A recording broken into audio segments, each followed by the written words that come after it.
traumatic brain injury while serving in Iraq. He lost 21 years of his memories.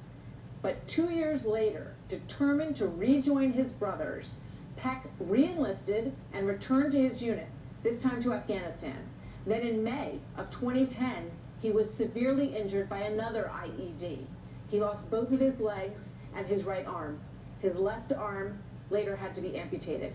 Now Sergeant Peck is just the second quadruple amputee veteran to receive a double arm transplant, and he is pursuing his dream of becoming a chef, a journey that he writes about in his book, Rebuilding Sergeant Peck, How I Put Body and Soul Back Together After Afghanistan. It is a truly inspiring story, and we are so grateful, Sergeant, to have you with us tonight. Thank you for your service, and thank you for joining us this evening.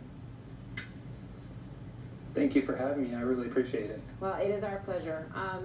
You know, I guess we went through a little bit of what happened to you. The first injury was a brain injury, and you couldn't remember anything, right? After that, what made you, after that experience, what made you go back to the military? Anybody would have said that you had served more than anybody would ever need to. That's a common question that I get, and it's, you know, it's for your brothers to your left and your right and everything. You have a lot of respect and love for them, and we come from different places, and it's just really honestly that brotherhood that drives us Marines together, and I wanted to look out for them.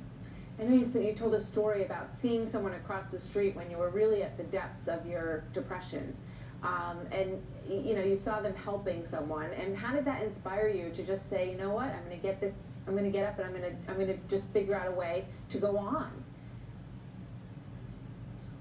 I was suicidal in the hospital after my quad amputation, and I see a double or triple amputee, and he looks like he's gonna go walk into the traffic, and a little girl and his wife comes up, grabs his hands, and I'm like, you know, if this guy can find love, so can I. And I just start to come out to this person I am today and everything. I try to look at the positive of everything. And tell me about what you're doing now and what your dreams are for the future, Sergeant Peck. I love to cook. Sometimes my wife doesn't like my creative dishes because, well, leaves a lot of dishes. But in the meantime, I'm working on therapy to be able to hold a knife. And while I'm doing that, I'm going around the country and I'm doing motivational speaking for organizations, for groups, basically anybody that's willing to have me as a guest and just kind of tell them about my story. And it's not really just about my story. It's about hope and perseverance, overcoming obstacles, and just giving back to the community. And I know you had the opportunity to meet President Trump, and he was, you know, really honored by having that chance to talk to you. What was that like? That was great. My wife and I, we were sitting in the Oval Office, and I think he was meeting with somebody. He had a day full of meetings.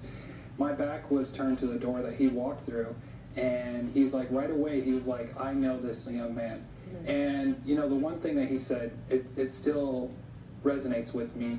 He's like, which hand is your strongest hand to shake? I want to shake that hand. Everybody just shoves their right hand right in my face, doesn't even really give me time to set up, and he asked me right away, like, which hand is the strongest? I was like, that's pretty impressive. That's a great question. I'm glad you shared that with us. Sergeant Peck, thank you very much. We wish you all the best on this Memorial Day, and we thank you so much for your extraordinary service and sacrifice. It's great to meet you. Thank you, sir.